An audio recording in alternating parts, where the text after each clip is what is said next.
Os sinais estão se cumprindo. O que você diria se soubesse que restam apenas minutos antes do maior acontecimento da história da humanidade? E se as notícias globais, os sinais naturais, o comportamento humano, os avanços tecnológicos e o cenário espiritual já estivessem todos gritando uma mesma mensagem urgente? Jesus está voltando. Você está preparado? Mas o que exatamente prova isso? Quais os indícios reais, bíblicos, espirituais e visíveis de que estamos vivendo os últimos dias? É o que você vai descobrir agora. Prepare-se para mergulhar em uma jornada profunda por 7 fatos incontestáveis que provam que Jesus está voltando, porque o tempo de brincar com a fé acabou. A trombeta está prestes a soar. Esteja preparado. Fato 1. O mundo voltou aos dias de Noé e Ló. Jesus fez um alerta específico e repetido sobre o tipo de mundo que existiria pouco antes de sua volta. Ele usou 2 exemplos históricos muito conhecidos, Noé e Ló. E como aconteceu nos dias de Noé, assim será também nos dias do Filho do Homem. Comiam, bebiam, casavam e davam-se em casamento, até o dia em que Noé entrou na arca e veio o dilúvio e os consumiu a todos. Lucas 17, 26, 27. Como também da mesma maneira aconteceu nos dias de Ló. Comiam, bebiam, compravam, vendiam, plantavam e edificavam.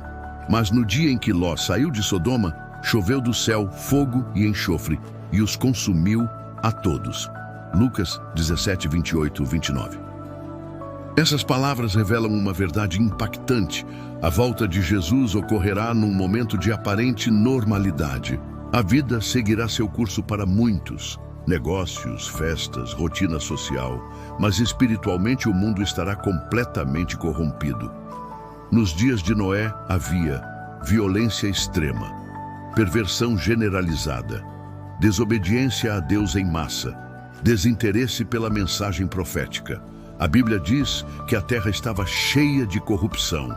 E mesmo com a advertência de Noé, por mais de 100 anos, ninguém quis ouvir. O mesmo espírito de zombaria, indiferença e cegueira espiritual que reinava nos dias de Noé, reina hoje. As pessoas riem da ideia do juízo, zombam da santidade e seguem vivendo como se nada fosse acontecer. E nos dias de Ló, havia depravação sexual institucionalizada, a inversão total de valores morais. Uma sociedade que rejeitava qualquer voz contrária ao pecado. Hoje estamos vendo o avanço de ideologias sexuais que deturpam a criação de Deus. Crianças sendo expostas a conteúdos imorais nas escolas. A cultura exaltando o erotismo e destruindo a pureza. Vivemos exatamente como nos dias de Ló. A diferença? O juízo está mais próximo agora do que nunca. Fato 2. Guerras, rumores de guerras e o caos global. Você já percebeu como o mundo está se tornando um barril de pólvora? Todos os dias surgem novas tensões, novos conflitos, novas ameaças. Basta ligar o noticiário. Guerras, protestos, golpes, terrorismo, violência. A instabilidade é global e crescente. Mas isso também já estava profetizado. E ouvireis de guerras e rumores de guerras. Porquanto se levantará nação contra nação e reino contra reino. Mateus 24, 6, 7. Jesus deixou claro que a intensificação dos conflitos seria um dos sinais do fim. E é exatamente isso que estamos vendo em nossos dias. Conflitos armados por todos os lados. Hoje, há dezenas de guerras ativas em várias partes do mundo. Algumas recebem atenção global, como as do Oriente Médio, África ou da Ucrânia. Além disso, a ameaça de guerra nuclear voltou a ser real. Países como Rússia, China, Irã e Coreia do Norte desafiam o equilíbrio mundial. Um simples erro pode desencadear uma catástrofe global sem precedentes. As guerras não são apenas com armas. Estamos vendo uma guerra por influência, por narrativas, por controle. E junto a isso, surgem crises interligadas que abalam o planeta. Crises econômicas, pandemias, escassez de alimentos, colapso energético, desastres ambientais. A ordem mundial está por um fio. As guerras não vão parar, os rumores não vão cessar. O mundo está em convulsão e a volta de Cristo está cada vez mais próxima. Tudo isso é o princípio das dores. Mateus 24:8. Mas para os que creem, não há medo, há esperança. Jesus disse: quando virdes estas coisas acontecerem, exultai e levantai as vossas cabeças, porque a vossa redenção está próxima. Lucas 21:28. Fato 3. A grande apostasia e a frieza espiritual. Você já sentiu que as pessoas estão mais frias? Não apenas no amor entre si, mas especialmente em relação a Deus. Essa sensação não é apenas impressão, é profecia bíblica se cumprindo. E por se multiplicar a iniquidade, o amor de muitos esfriará. Mateus 24:12. Jesus foi direto, o pecado cresceria e o amor por ele esfriaria. E é exatamente isso que estamos vendo hoje. Nunca foi tão fácil se declarar cristão, mas nunca foi tão raro ver um cristão genuíno. Muitos frequentam igrejas, mas vivem vidas completamente distantes do Evangelho. Não há arrependimento, não há temor, não há santidade. As lideranças estão corrompidas e doutrinas distorcidas. Hoje, muitos púlpitos trocaram a cruz por aplausos. Falam de prosperidade, autoestima e sucesso, mas não falam mais de santificação e arrependimento. O Evangelho virou produto, a igreja virou espetáculo, a cruz virou acessório, e os crentes, sem discernimento, estão sendo levados como folhas ao vento. A verdade se tornou relativa. Vivemos na era do politicamente correto. Tudo é tolerado, menos a verdade absoluta da Bíblia. As frases "não julgue", cada um tem sua verdade. Jesus é amor, então tudo bem, se tornaram comuns. A Bíblia foi reinterpretada para agradar ao homem e não mais a Deus. Vivemos dias em que a distração digital substituiu o altar. As redes sociais tomam horas, a oração, alguns minutos. A Bíblia fica empoeirada enquanto o celular brilha na mão. E o resultado? Corações vazios, mentes confusas, almas morrendo de fome. A apostasia está aí, mas você ainda pode escolher não se conformar. Não se torne mais um morno entre milhões. Porque no fim, só os que perseverarem até o fim serão salvos. Fato 4. O retorno de Israel como nação. O relógio profético. Em 14 de maio de 1948, algo extraordinário aconteceu. Israel voltou a existir como nação, após quase 2000 anos de dispersão. Isso foi um sinal profético colossal. Aprendei, pois, a parábola da figueira. Quando já os seus ramos se tornam tenros e brotam folhas, sabeis que está próximo o verão. Mateus 24:32. Na linguagem bíblica, a figueira simboliza Israel. Quando Jesus falou sobre a figueira brotar, ele estava dizendo: quando Israel florescer novamente, preparem-se, está chegando a hora. Contra todas as probabilidades humanas, Israel foi restaurado. Por que isso importa? Porque todas as profecias do fim dos tempos giram em torno de Israel. É lá que tudo começou e é lá que tudo será consumado.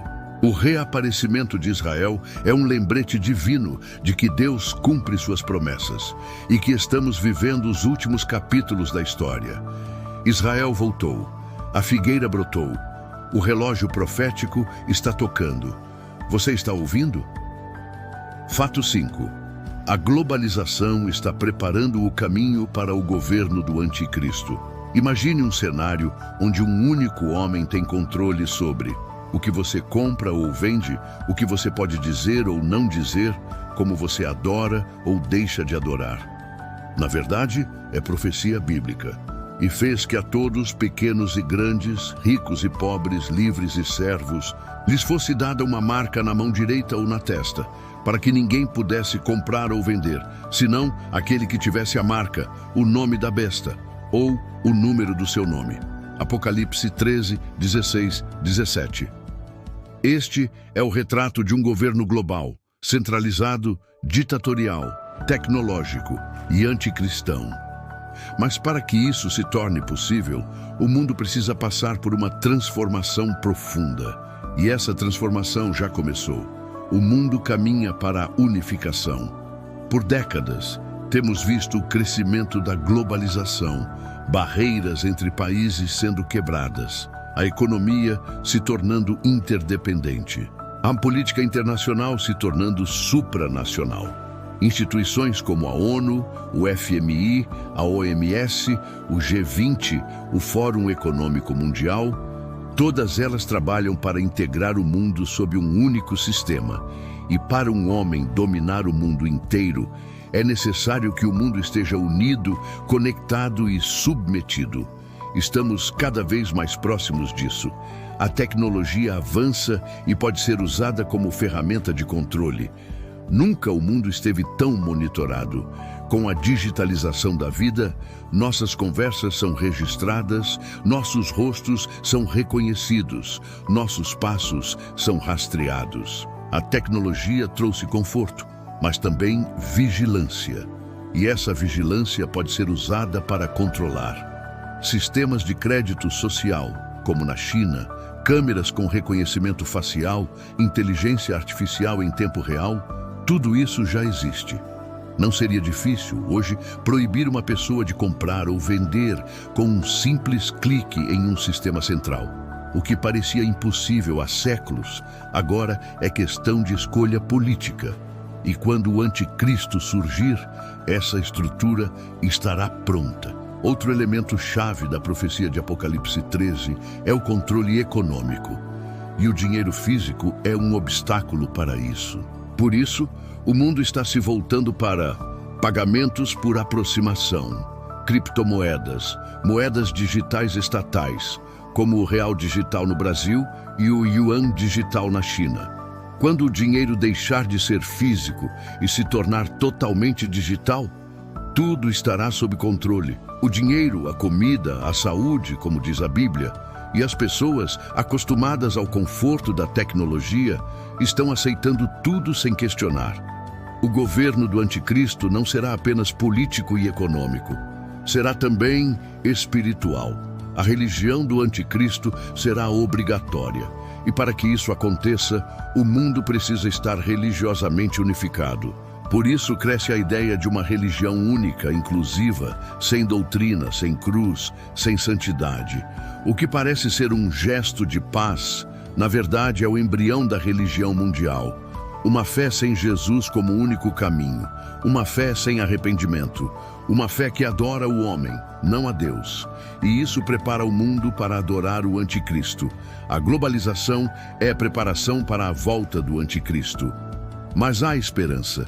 Quem está em Cristo não precisa temer, mas precisa vigiar. Fato 6. Perseguição aos cristãos e o ódio à verdade. Você já percebeu que expressar sua fé pode gerar rejeição, censura ou até punição? A perseguição aos cristãos nunca foi tão ampla, sistemática e crescente como nos nossos dias. E mais uma vez, isso não é surpresa para quem conhece a palavra. Então, vos hão de entregar para serdes atormentados, e matar-vos-ão, e sereis odiados de todas as nações por causa do meu nome. Mateus 24:9. Sim, Jesus foi claro. Nos últimos dias, o mundo odiaria os que são dele. E isso já está acontecendo. Cristãos estão sendo perseguidos. A perseguição física nunca cessou, mas hoje está mais violenta do que nunca. Em países como Coreia do Norte, Afeganistão, Irã, Somália e Nigéria, cristãos são presos, torturados e mortos apenas por possuírem uma Bíblia ou se reunirem para orar. Igrejas são destruídas, cultos são invadidos, famílias são separadas e muitos perdem tudo, inclusive a vida, por se recusarem a negar a fé. Segundo a organização Portas Abertas, mais de 360 milhões de cristãos vivem sob perseguição severa. Isso é quase 1 em cada 7 cristãos no mundo. Mas essa perseguição não está mais restrita a países distantes. ela está batendo à porta do Ocidente. Hoje, ser fiel aos princípios bíblicos é se tornar um alvo. Quem defende os valores da família é chamado de retrógrado. Quem afirma que Jesus é o único caminho é taxado de intolerante. Quem prega sobre pecado e salvação é considerado discurso de ódio. As redes sociais censuram conteúdos cristãos. Plataformas removem versículos bíblicos. Séries, filmes e músicas zombam da fé abertamente. Estamos presenciando um movimento global para silenciar o cristianismo, não com espadas, mas com narrativas, leis e ridicularização pública.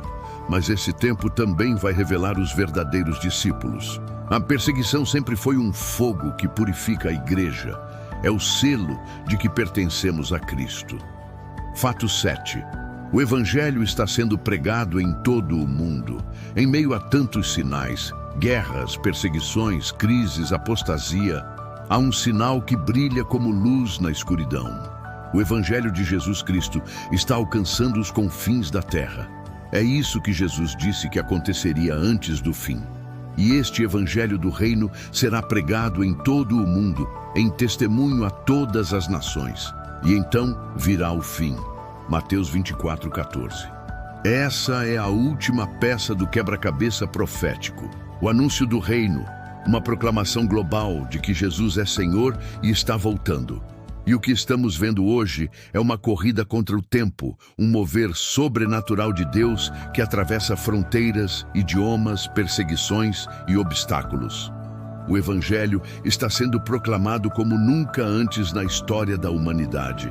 Milhares de missionários continuam cruzando nações, selvas, desertos e zonas de guerra. A internet, as redes sociais e os aplicativos cristãos estão levando a palavra a pessoas que jamais pisaram em uma igreja. Nos lugares onde a Bíblia é proibida, ela chega por rádio, mensagens criptografadas, pendrives e downloads clandestinos. Nos países mais fechados, sonhos, visões e milagres têm despertado almas para Cristo. Sim, a promessa está se cumprindo diante dos nossos olhos. A porta da graça ainda está aberta, mas ela não permanecerá aberta para sempre. Hoje ainda é o tempo de salvação. Hoje ainda é possível se arrepender, confessar, crer e nascer de novo. A mensagem está sendo anunciada a todas as nações.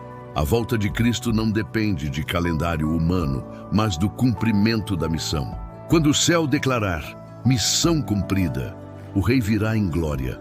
Estamos na última hora. João escreveu: filhinhos, é já a última hora. 1 João 2,18. Estamos nos últimos minutos do relógio profético. Por isso, Deus está acelerando tudo. Ele está despertando jovens, usando crianças, levantando profetas. Ele está enchendo pessoas comuns com ousadia sobrenatural para pregar.